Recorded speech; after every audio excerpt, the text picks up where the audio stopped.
Hi Kosu, I'm Cykosu, and welcome to the Learning Trials. I figured since a lot of new players will be coming in due to the hype of the Five Nights at Freddy's chapter, I should make a series of tutorial videos for the new people, or returning players who don't know all the new functions. This video is going to be focused on simple basics, but split into a few sections. I plan on making more videos that go into more specific parts of the game, but for this one I'm just going to run down the basics of Dead by Daylight, and some nuances that newer players may not understand immediately.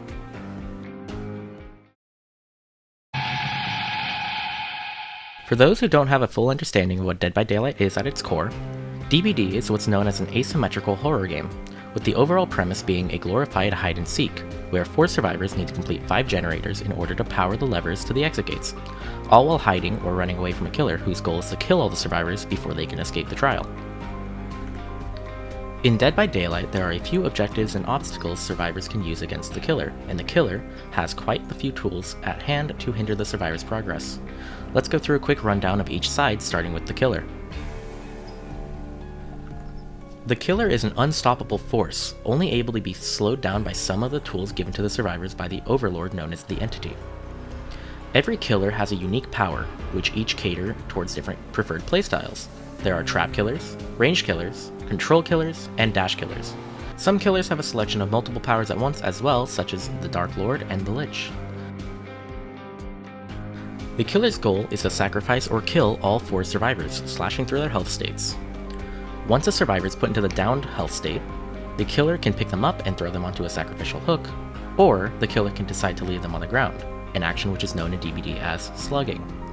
This is typically done to pressure the survivors, but does nothing to bring the survivor closer to being sacrificed. Killers are gifted enhanced senses in order to find survivors in the form of scratch marks and loud noise notifications. Scratch marks are a trail the survivors leave behind them when they run, allowing the killer to track their path, possibly leading the killer to other survivors as well. Loud noise notifications happen when a survivor rushes an action or misses a skill check, revealing their direct location to the killer. The killer can slow down the survivor's goal of completing the generators by hitting the generator, immediately reducing the generator by 5%. After the killer kicks the generator, it will also begin to regress over time.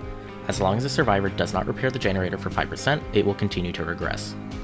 Should the killer fail to protect the generators from being completed, the survivors will complete the generators and will be able to open the exit gates, resulting in an essential loss for the killer. To completely sacrifice a survivor, the killer has to hook each survivor a total of 3 times. For each time they have been hooked, they have to go through a different hook stage.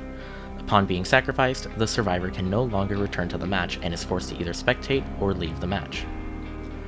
Once all 4 survivors are sacrificed, the match will end, and the general consensus for what is considered a win on the killer side is 3 kills, but for some in-game achievements or challenges, 4 kills are required.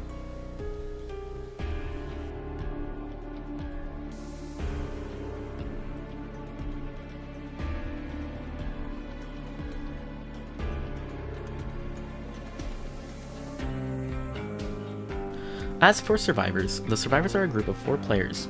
Their job is to complete a total of 5 generators to power the gates and escape the trial, all while avoiding the killer by any means necessary. As a survivor, you need to be cautious of your actions, otherwise you'll alert the killer of your location, mostly through rushed actions, which are done when you interact with something while running, such as lockers, dropped pallets, and windows, as well as leaving behind a trail of red scratch marks that the killer can use to track you. When the killer is getting closer to you, you will hear a musical cue known as the terror radius. The terror radius has typically 4 layers that increase in intensity the closer the killer is to you.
Most killers have a unique theme that let you figure out who you're going against quickly once you've memorized what each theme sounds like.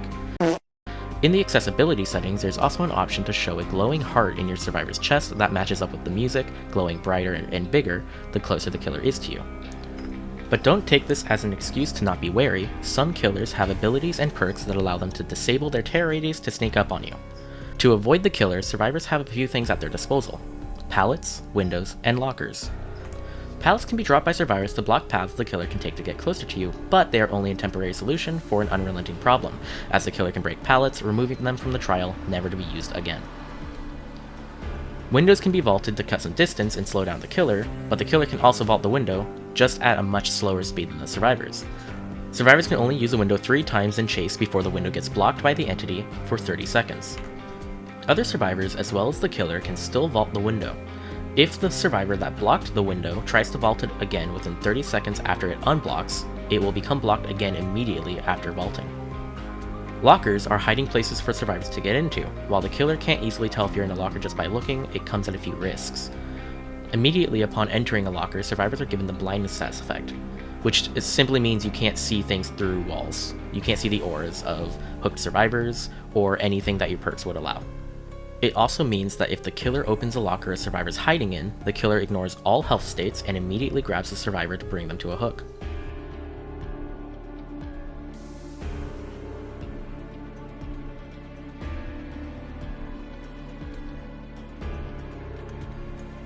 While working on generators, survivors will get skill checks. A chime will play, and a dial will appear on the screen with 2 sections, a good and a great section.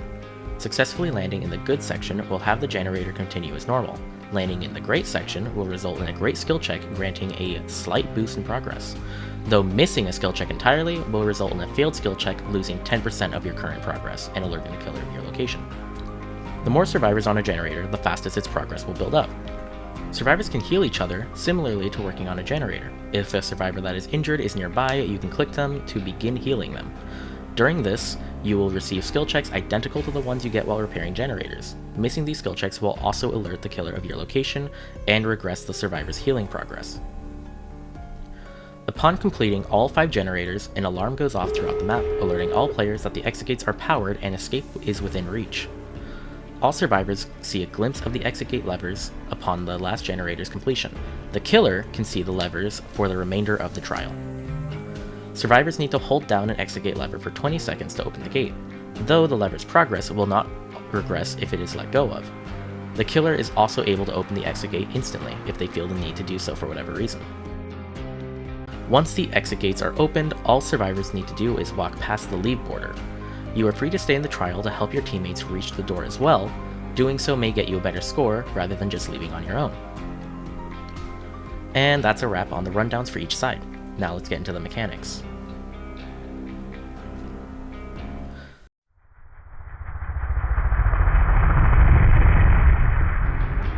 In Dead by Daylight, there's 3 primary currencies and 1 temporary currency. Blood points, which you get for playing matches. The better you do in your matches, the more you get.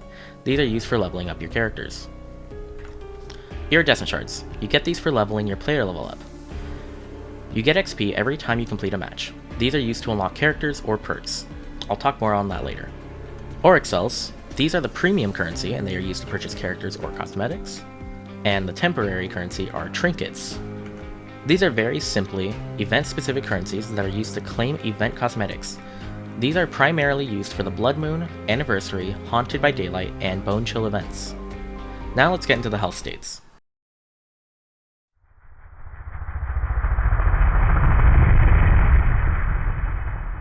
Survivors have a few health states: healthy, injured, dying, deep wounded, carried, hooked, and sacrificed. Healthy survivors don't make sound aside from breathing and footsteps. Upon being hit, a healthy survivor becomes injured. Injured survivors make sounds of pain and leave blood trails alongside their scratch marks, which don't last as long, but they are a more direct trail and are left behind even if the survivor is not running. Dying survivors are survivors that are left on the ground, and their only option is recovering or crawling. Recovering only brings the survivor up to 97%. They will then be prompted to find help so that another survivor can pick them up off the ground, bringing them back to the injured state. Survivors in the dying state are able to be picked up by the killer to be carried by a hook, but if they're left in the dying state for too long, they will bleed out. Deep wounded survivors only happen under certain circumstances while injured, either while going against certain killers who apply the effect, or using a perk that will put you in the deep wounded effect. Instead of getting downed while deep wounded, a yellow bar will appear. The survivor needs to mend themselves or be mended by another survivor before the yellow bar fully depletes.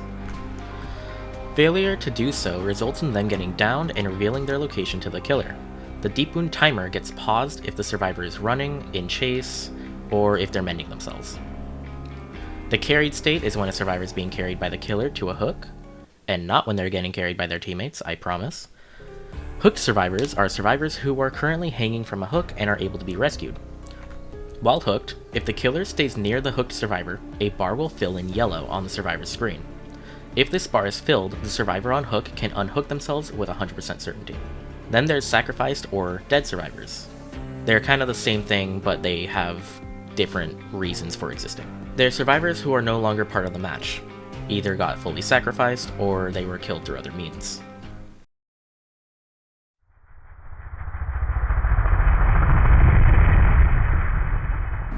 If only one survivor is remaining in the trial, a hatch opens somewhere on the map.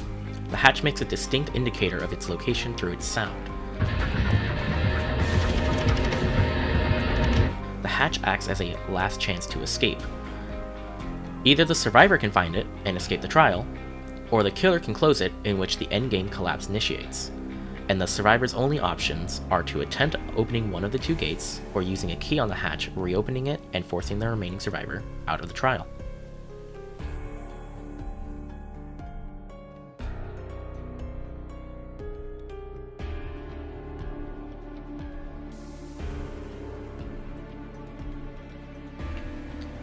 Speaking of the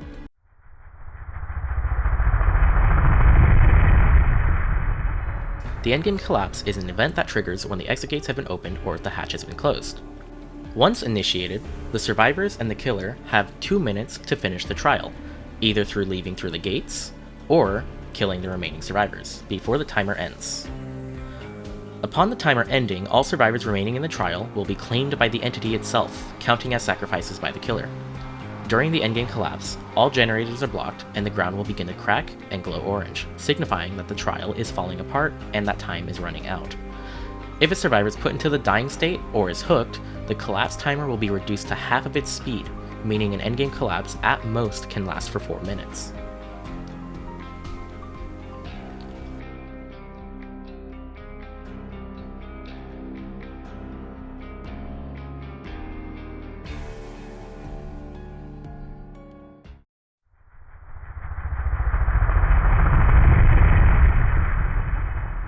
Now on to the menus before the trial. In Dead by Daylight there are 2 different loadouts, a survivor loadout and a killer loadout. Each survivor and killer have their own unique loadouts that you can customize. For survivor you have an item, the item's add-ons, an offering, and 4 perk slots. Each survivor comes with their own 3 unique perk slots, but they can be unlocked for other survivors through blood web progression. Newly unlocked survivors may come pre-equipped with a perk and a few items or add-ons for you to pick from.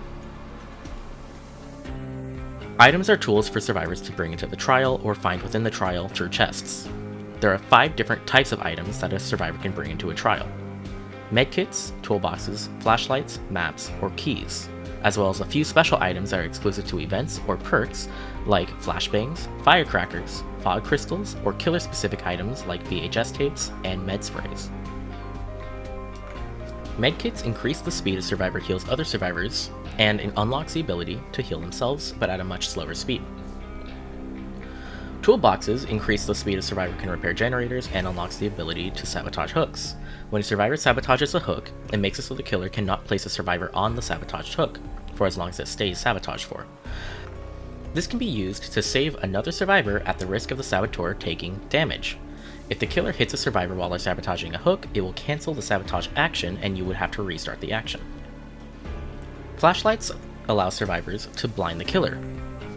This makes it so the killer's screen is covered in a bright yellow light for a couple of seconds, giving the survivor who blinded the killer a better chance of losing chase. The flashlight also enables the survivor to perform a flashlight save. If a survivor blinds a killer as long as they're picking up a survivor, or while they're already carrying a survivor, the killer will drop that survivor and remain stunned for a couple of seconds. While shining a flashlight, survivors are not able to sprint. a killer can avoid a flashlight blind by looking away or looking up or down. Maps can be used to see the auras of whatever the specified map can see. There are only two maps, the basic map, which can only track generators by default, and the rainbow map, which can track generators, totems, the hatch, killer's belongings, and exit gates, but it will only reveal these to you once you've been within an 8-meter range of them. Keys on their own are kind of useless, but with certain add-ons allow you to track things the map cannot reveal. Other than that, the dull and skeleton keys can be used to open the hatch if the killer had already closed it.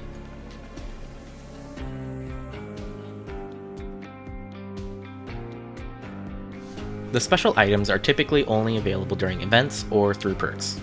As of this video, it's only the firecrackers, flashbangs, and fog crystals.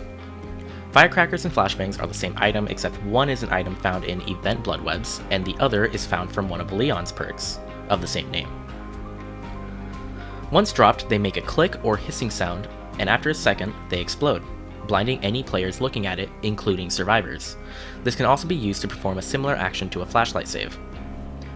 Fog crystals, formerly known as void crystals for the Halloween event, are like smoke bombs. They'll hinder the vision of all nearby players and cover the area in smoke. Last time these were available was during the special Ghostface version of 2v8. They were only available in chests in that mode. Every item, except for the special ones, have add-ons. Medkits have add-ons that increase healing speed or how long the medkits last, as well as a syringe that will consume the medkit and heal you or who you used it on later without needing to continue the healing action, as well as the styptic agent, which gives you or who you used it on 5 seconds of endurance, allowing you to tank a hit without going down. This puts you in the deep wounded state. Toolbox add-ons increase repair speed or item durability, with a couple having special effects, like disabling skill checks, disabling the alert of a hook getting sabotaged, reducing repairing noise, and removing the total amount of progress needed to complete a generator. Flashlight add-ons mostly just extend the duration the flashlight can be used for or how long they blind for, but some of them increase the length and width of the beam, and some increase the accuracy. Map add-ons increase the map's durability as well as the range that they can track things from. But maps have a couple of unique add-ons as well, those being the glass and crystal beads. The glass bead allows you to put down a pillar of light where you're standing.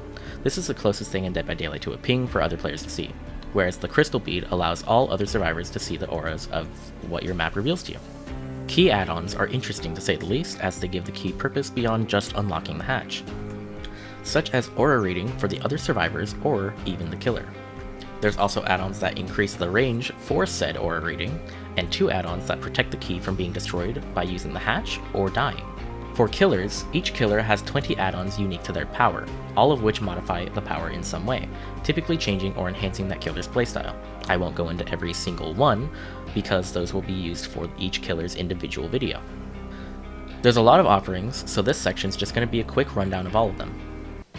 Bloodpoint offerings. Anniversary cakes, bloody party streamers, escape cakes or survivor pudding, sealed envelopes or hollow shells, and the wreaths or flower offerings all increase the amount of blood points you get. I listed them in order of how much you get out of each offering, though do note the anniversary cakes and streamers and bound envelopes share blood points across multiple players. Luck offerings. Chalk pouches and the salt offerings increase the chance of a survivor unhooking themselves. These offerings also enable the ability for survivors to unhook themselves in the first place. Blueprint offerings. The bloodied and torn blueprints decide where the basement spawns for that match. Bloodied, making it spawn in the killer shack, and torn, making it spawn in the main landmark building of the map. The annotated and Vigo's blueprints change where hatch spawns, with annotated making it spawn at killer shack, and Vigo's making it spawn at main building. Coin offerings. Each side has 2 coin offerings, the tarnished and scratch coins, which add or remove 1 chest from the trial, and the cut and shiny coins, which remove or add 2 chests to the trial. The reagent offerings. There's 4 reagents, 3 that increase the dark mist and 1 that reduces it. The dark mist is just the passive fog that goes across the ground in trials. It doesn't do much, but these are what these offerings do. The clear reagent is the one that reduces the dark mist, while the faint, hazy, and murky reagents increase the dark mist, growing in intensity with each rarity. Oak offerings. There are 4 oak offerings: moldy, rotten, petrified, and putrid. The killer gets moldy, rotten, and putrid oaks. Those reduce the minimum distance between hooks, while the petrified oak is exclusive to survivors and rather increases the minimum distance between hooks. Memento Mori offerings. These are killer exclusive offerings. The Ivory Mori allows you to kill one of any survivor that is on their last hook, while the Ebony Mori allows you to kill any survivor that are on their final hook. Map offerings. Simply put, there's an offering for every realm that exists in the game. These give you a flat 20% increased chance to be sent to that realm. Do keep in mind, these offerings will not stack with each other, so you cannot bring multiple of that offering to increase your chances of going to that realm. Shroud offerings. There are 4 shrouds: the Shroud of Separation, the Shroud of Union, Vigo's Shroud, and the Shroud of Vanishing.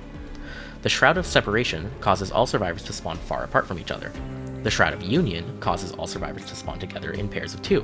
Vigo's Shroud causes a survivor who brought it to spawn as far away from the killer as possible. And the Shroud of Vanishing causes all survivors' spawn offerings to be rejected by the entity. Ward offerings. There's Sacrificial, Black, and White wards.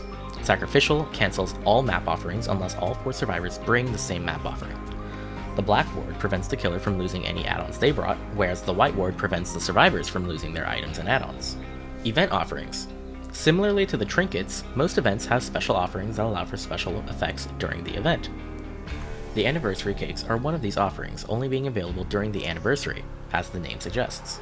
It's important to stock up on these before the event ends, either to use them later or to keep them for bragging rights.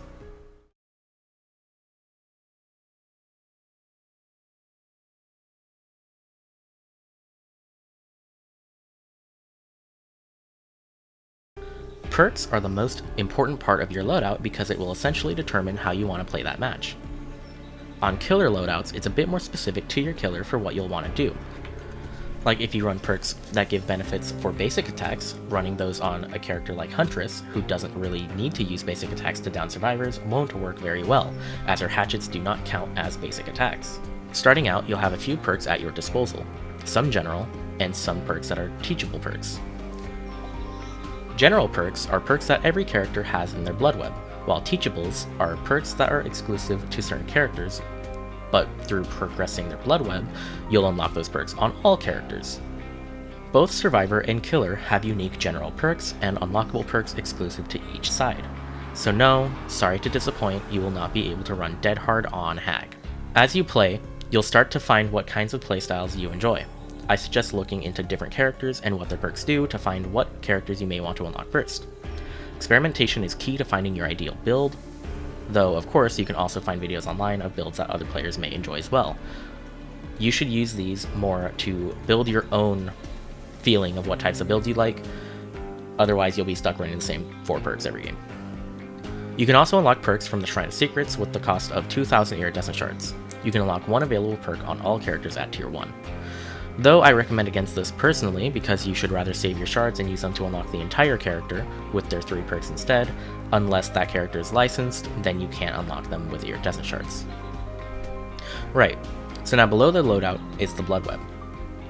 This is where you spend your blood points to get all the stuff you use in the loadout. It's very simple to understand. You click what node you want to claim, and as long as you have enough blood points, you will claim that node, and receive whatever was in it. After your first prestige, you unlock the auto purchase and bulk spend buttons. This allows you to purchase an entire singular level, or just buy a specific amount of levels at once. Every 50 levels, you'll be prompted to prestige that character. Doing so will reset your blood web to level 1, and you unlock a special reward. For prestiges 1 through 3, you unlock that character's teachable perks for everyone else, increasing in tier with each prestige. So prestige 1 gives the tier 1 version of that perk, while prestige 3 will unlock the tier 3 version of that perk on everybody. For prestiges 4 to 6, you unlock a piece of that character's default outfit but covered in blood. And for prestiges 7 to 9, you unlock that character's perks as charms. As of right now, this is where the prestige rewards end, but according to Behavior's quality of life roadmap, more prestige rewards are coming. Every month on the 13th, a grade reset happens. Grades are Dead by Daylight's way of showing how well you've done for this period. As you play and do well, you'll get pips. Every few pips, you'll rank up through 5 different grades: Ash, Bronze, Silver, Gold, and Iridescent. Each grade has 4 levels, starting from 4 and ending at 1. At each grade reset, you'll be set back to Ash 4, but given a reward for your progress throughout the last month, with the best reward being for Iridescent 1, which gives you 1 million blood points. If both sides are gone to Iridescent 1, you'll receive 2 million blood points total. Alright, for this introduction episode for this series, this is all I have. Next up, I'll be talking about gameplay mechanics, more in-depth things, like looping, check spots, and more. Until then, I am Cykosu, and goodbye, Kosu.